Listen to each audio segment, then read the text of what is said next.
on Venezuela. You've sent F-35s down to Puerto Rico. You've sent naval vessels into the Caribbean. You're concerned about drugs being illegally sent into the United States. How do you describe this buildup, this situation? Well, I just think it's strong. We're strong on drugs. We don't want drugs killing our people. I believe we lost 300,000. You know, they always say 95, 100,000. I believe they've been saying that for 20 years. I believe we lost 300,000 people last year. I know families that lost their son. Those families will never be the same. I know a family lost a daughter, a beautiful daughter.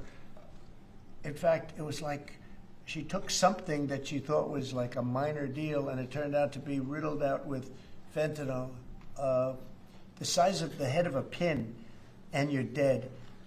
And no, we're stopping the drugs. We're going to save a lot of people. Look, whether it's 100,000, but it's not. It's 350,000 people died last year from drugs.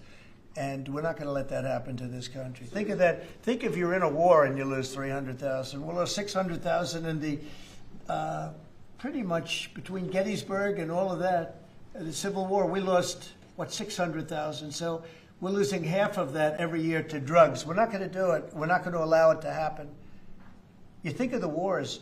If we lost 600,000 people in a war, but we lose that every 2 years, more than that. So it's 300 to 350,000 people.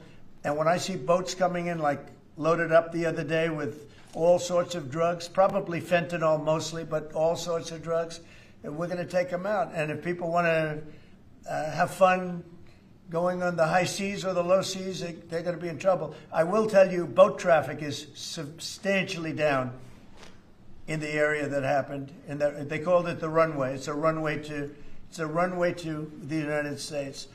And boat traffic is very substantially down on the runway. You can imagine why. I think anybody that saw that is going to say, I'll take a pass. I don't even know about fishermen. They may say, I'm not getting on the boat.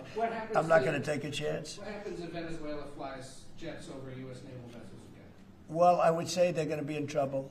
We'll let them know about that. We heard that happen, but it wasn't really over, not like they described.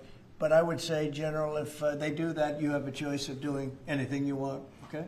If they fly in a dangerous position, I would say that you can, you or your captains can make the decision as to what they want to do, all right? Sure.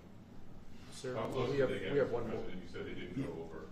Say it? How close did they get? You said the planes didn't. Well, I don't want to talk about that, but if they do put us in a dangerous position, they'll be shut down. Thank you very much, everybody. So we're going to now cover the G20.